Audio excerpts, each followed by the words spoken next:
Voou a semana, hein? Voou. Que semana, hein?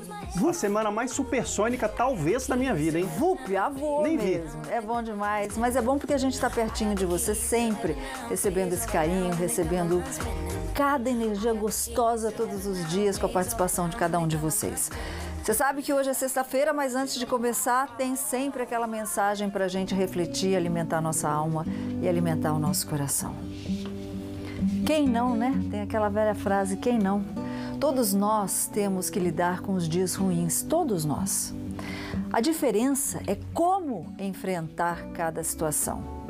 Ou você se deixa levar por essa situação e encara como um drama, se faz de vítima, ou você pega isso e encara como aprendizado. Esse é o nosso toque de hoje. Ô Prodígio, o que tem no programa? Sol, Lula vai prestar depoimento na semana que vem sobre sítio em Atibaia. E presidente Michel Temer tem 15 dias para aprovar ou não aumento de salário dos ministros do STF. Participe do programa, tire suas dúvidas e concorra a prêmios. E vamos aos prêmios. Hoje sai o resultado dos ganhadores dos prêmios da semana. Mas corre nas nossas redes sociais que ainda dá tempo de concorrer. No Facebook tem um voucher de uma sessão de design de sobrancelhas com o mestre Renato De Luca. É só curtir e compartilhar essa foto. E para quem segue o Falando Nisso no Instagram, tem um kit Tracta. São vários produtos de beleza. Para concorrer, você só precisa curtir essa foto que está no perfil, marcar 2 amigos e já está concorrendo. Vamos bater papo porque hoje é dia de papo de sexta.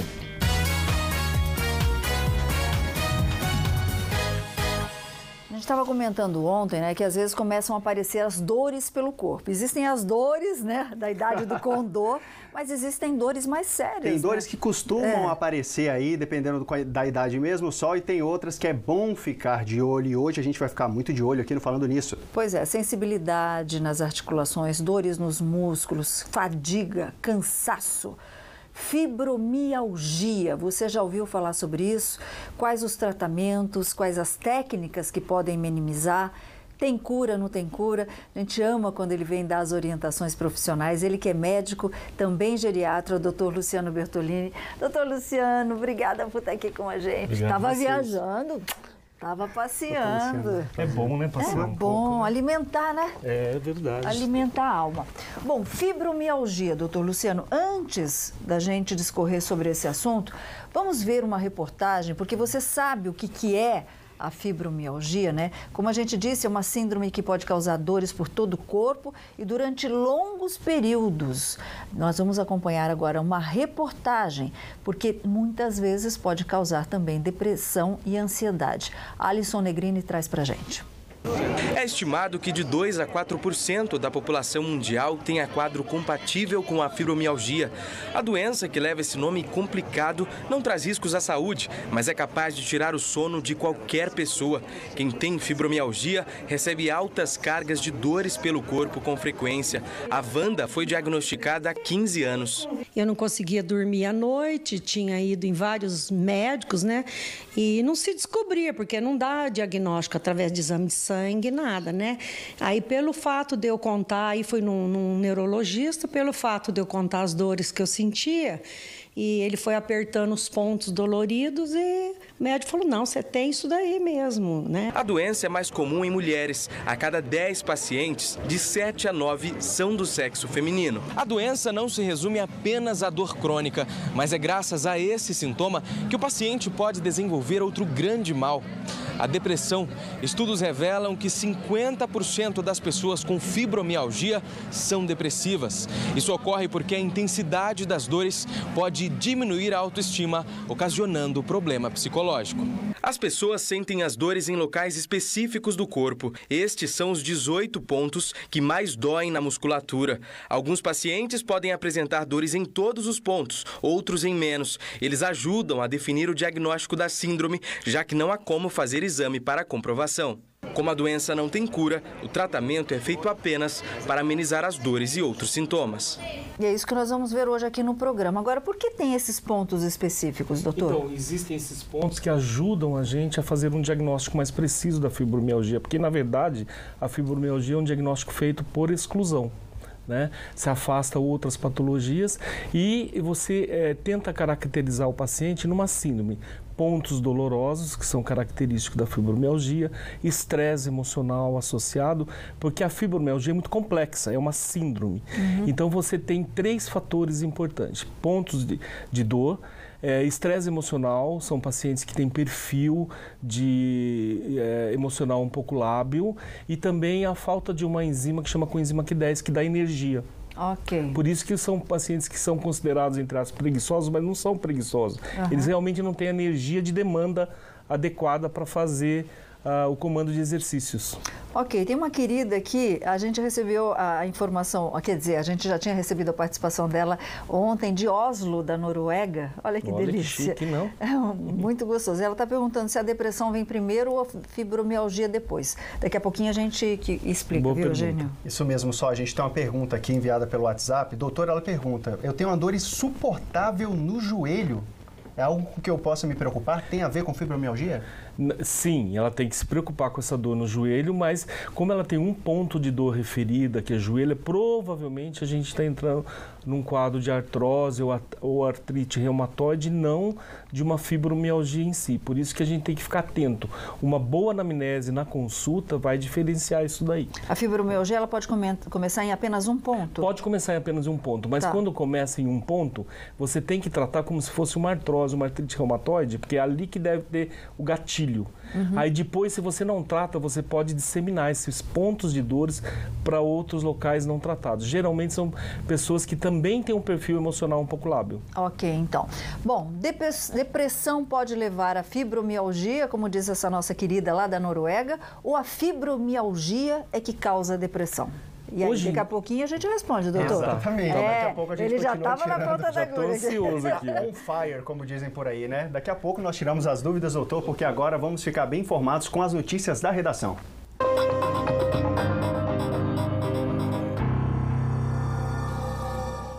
A Polícia Federal prendeu hoje pela manhã o vice-governador de Minas Gerais, Antônio Andrade, os ex-executivos da JBS, Joesley Batista, que voltou para a prisão, e Ricardo Saldi. Mais 9 pessoas também foram presas em uma operação que investiga um suposto esquema de corrupção no Ministério da Agricultura durante o governo da presidente Dilma Rousseff, do PT. Nós vamos agora até a porta da sede da Polícia Federal em São Paulo saber os detalhes dessas prisões com a repórter Fernanda Albini.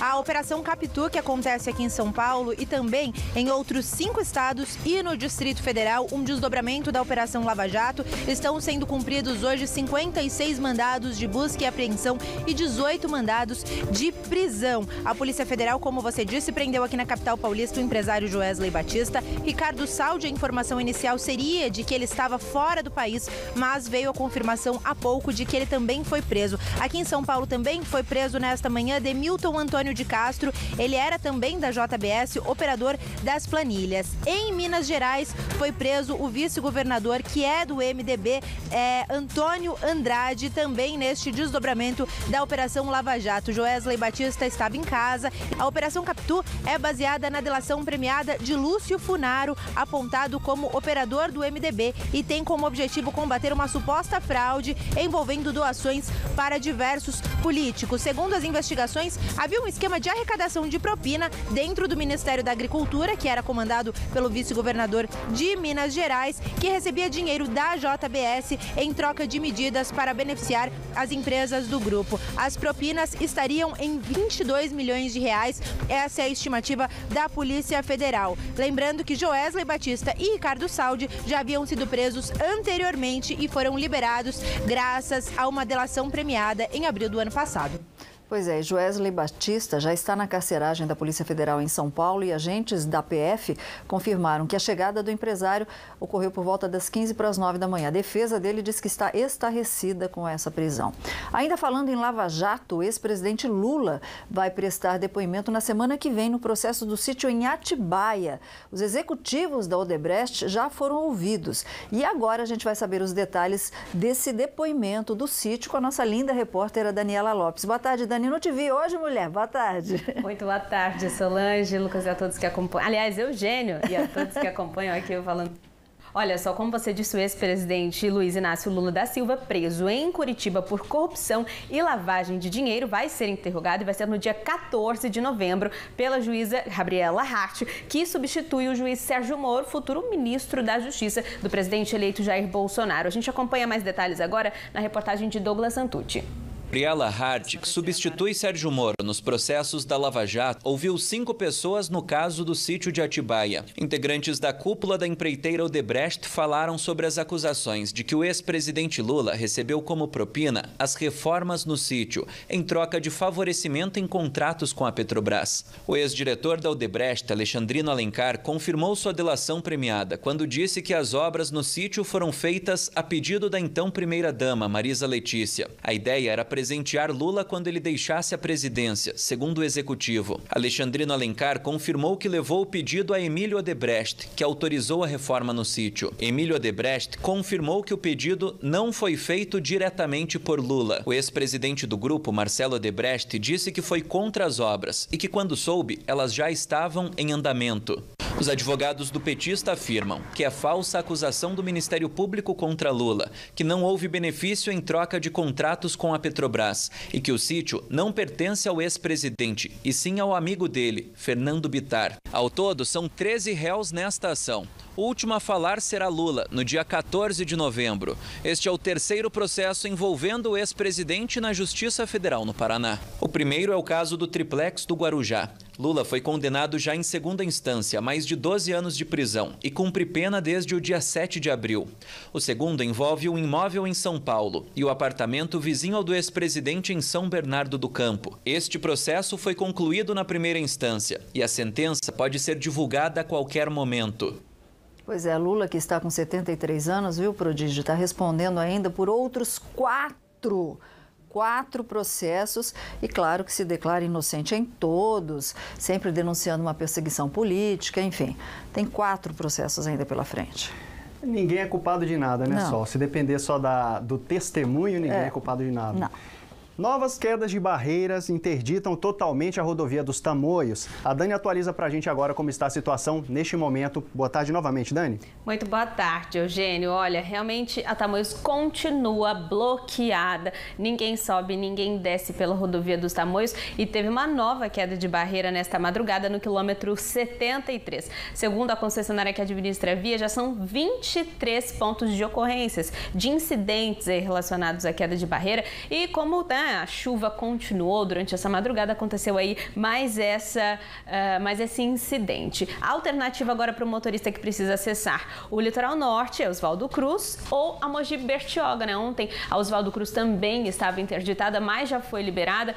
Por lá tá tudo tranquilo, mas na Tamoios ainda sem previsão de liberação, principalmente depois se diz pra gente aí se tem previsão de continuar essa chuva, senão vai demorar mais ainda, viu? Agora tenho só antes um recadinho também para quem trafega pela rodovia Presidente Dutra. No trecho de São José dos Campos tem um